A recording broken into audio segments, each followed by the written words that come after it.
Well, gosh, who do we have here, and what are you doing sitting in our arena at Dunrovin? Well, hello, my name's Foerst Gump, and I saw this bench here, and I was tired of running, so I thought I'd wait and catch the bus. The bus. Isn't Yeah. this a bus stop? Well, no, but it could be a stagecoach stop. We've got horses and we've got wagons. Stagecoaches? Yeah. Isn't that like from back in the Old West? Well, this is the Old West. What brings you to our part of the world? Well, I was just running through Montana, and I got to Missoula, and I made a left-hand turn, and then I came down into the Bitterroot Valley, and here I am. Well, wonderful. Nice to meet you, Mr. Gump. My name is Suzanne. Would you like a chocolate, Oh, Suzanne? I would love a chocolate. Mama always said that life is like a box of chocolates. Yes. You never know what you're going to get. You never know, do you? And my dad always told me, I've got lots of willpower, but I don't have any won't power. Well, you won't be able to no. say no. That's right. And what have you got in your suitcase? Well, I just when you're a traveling fellow like me, it's nice to just take along a suitcase, and then that way you have the basics and the supplies you need. Well, I guess so. Have a seat here. Well, I will. This bench is big enough for both of us. Yes. So how do you know this place, Dunrovin? Well, I named it. You named it. Well, I did.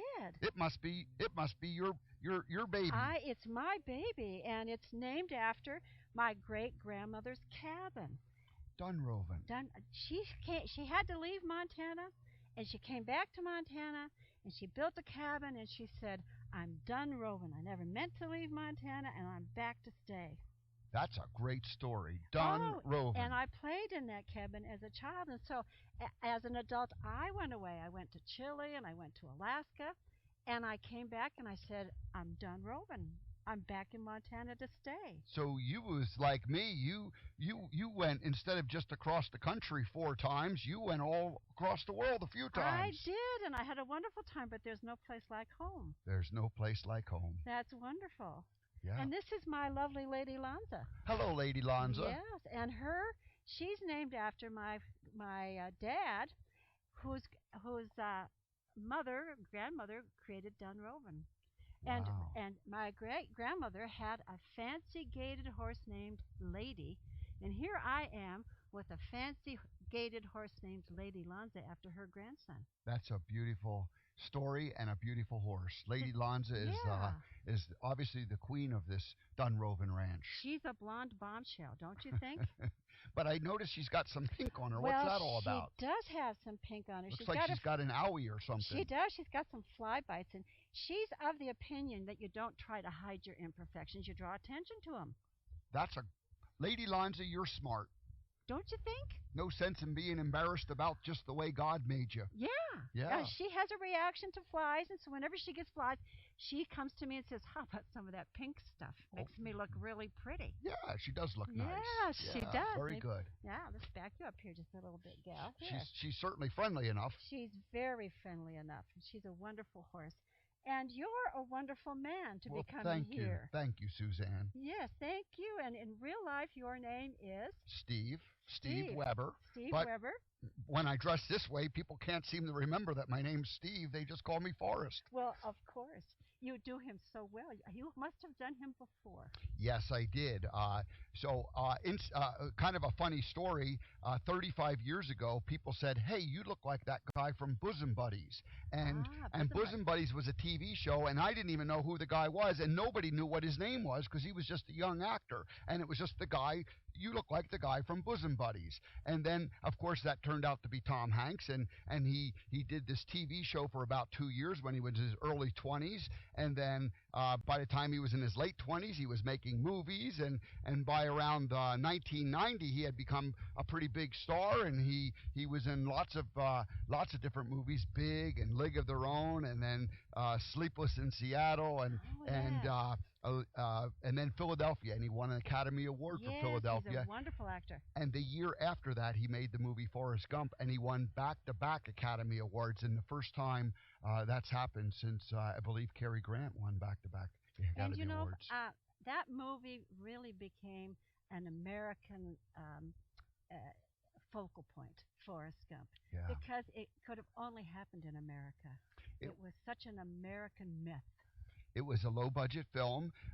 They in comparison to some of these blockbuster movies Yeah. that they make, they put it together, and Tom Hanks said, "I just want to do the role, and if it's successful, then you pay me some extra." And so it turned out to be good for everybody. Good for Yeah. everybody. So, how did it go from that to you being Well, Forrest Gump? so I had been told that I looked like that guy, and then in the '90s it was always like, "Do you know who you look like? Do you know who you look like?" And and I started saying, "I'm going to have to figure out how to make some money off of this." And I didn't necessarily think I was going to make any money off of it, but the person would always ask me, "Have you ever thought of making any money off of this? I Oh, see you have dogs besides we have horses." dogs as well, Excellent, and they like excellent, being part of everything that goes on here. excellent, Yeah, very good. yeah. This is Jewel, and that's Cola. Hello, Joel and Cola. Yeah, a wet Jewel, I might add. Yeah, wet Jewel. So yes, yeah. Oh, good. Now We we're got a wet little. too. Yeah, Yeah, we got a yeah. little shower there. Okay, Thank you, Jewel.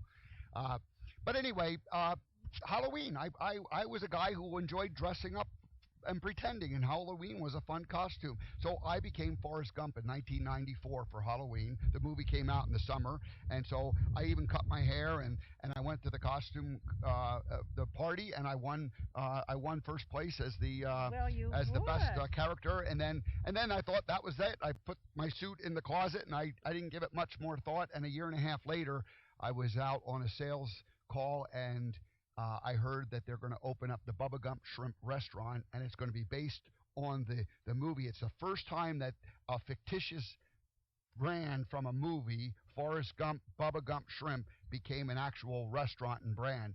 And I ended up working for those folks for 15 years and opened up 22 restaurants in the U.S. And they opened up 8 international locations. And I got to go, and I got to be Forrest. So I was actually a professional Forrest Gump for Bubba Gump for 15 years. 15 years. Now, the shrimp. There was a shrimper in the movie, and your partner in the shrimping business was Bubba. Is that That's right? right, So this Bubba. all came right directly out of the movie. And did Paramount have a hand in the Bubba? Absolutely. Paramount was of course, Paramount owns the rights to Forrest Gump, and they created they put out the restaurant groups. Hey, what would you do? And if you had this brand, and so there were several different restaurant groups that submitted proposals and bids, and the Bubba Gump Shrimp Company was born, and it's really been a success story, and it's still going strong, and now they're up to 30 some restaurants, and they're going good. So Well, that's fabulous. What an interesting career. But that's all in your past. that's right. About 4 years ago, really about 6 years ago, I thought, well, there's something more to do with this character, um, because it really inspired people at their core. That you had mentioned that Forrest Gump was a American story, and I had heard people say it's my favorite story, and they would tell me about how certain scenes inspired them, Yes. and so I knew that there was something different for me in my future, and so I began the journey of developing a motivational message based on the movie and the theme. And when I started out about 6 7 years ago with it was just really talking about the movie, and Right. and then the idea of gumption and personal responsibility came into place, and so I invented the 3 principles of gumption: the way you think, the way you act, and the way you interact with others. And if you take responsibility for your thoughts, your actions, and your interactions with others, life suddenly becomes much easier. And Forrest was clearly a guy who took responsibility for his thoughts and actions and interactions with others. So that was how gumption was developed, and then finally my own story has kind of come into it, and now I like to be a host for conferences where I don't enjoy going to an event and just speaking as a keynote speaker, even though that's what I had worked to do for about 5 years. What I really enjoy is participating the entire time with the group, and greeting Lots them, of and candy. being an MC, and sharing chocolates with lots of folks, and doing a keynote and talking about gumption and personal responsibility. And that's really ended up kind of how we ended up meeting. We did. And I want to tell people that I went to a conference, and Steve was there playing the role of Forrest Gump, and he was just wonderful. He got everybody talking, he got everybody engaged, and I was very smitten. And then I realized that he lived just within 35 miles of Dunrovin, and so my hope was that he would bring, this focus on having gumption in our lives. living our lives to the fullest with gumption, I thought was a wonderful, wonderful mission and message. And my hope is that he will bring it to Dunroven. Well, Are you able to do that? it would be an honor to be part of the Dunroven family, and I, of course, I'm traveling around the world and working, so I wouldn't be able to be here every day, but Right. if we could just come maybe once or twice a month and some Yes. kind of a regular feature, I think it would be fun, because I would like to learn more about the ranching. I've adopted Montana as my home state, and I really like what this state represents, and I really like what Dunroven and what you're doing here, and how you bring people in from around the world, not just to come and stay here, but you bring them in through your webcams, and I think it's just a fun way to interact with people and to allow people to get a feeling for what Montana is all about. Well, I really look forward to working with you, and I think there's a great overlap.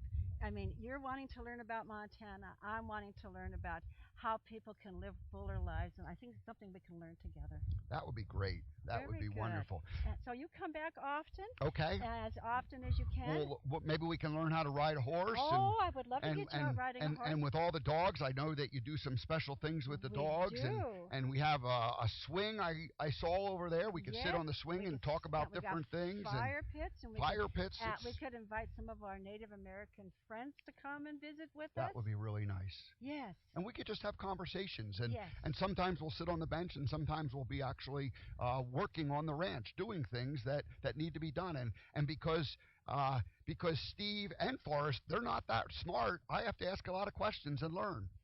But you always ask questions out of respect and out of wanting to know. Good. And I think that's part of living with gumption. Well, thank you, Suzanne. Thank Thank you, you. Steve. Welcome to Dunroven. Give me a hug. I'm glad to be part of the family. Yes. Thank you for making Thank me. you. So. Thank you very much. Goodbye, everyone. Bye. That's great. Super.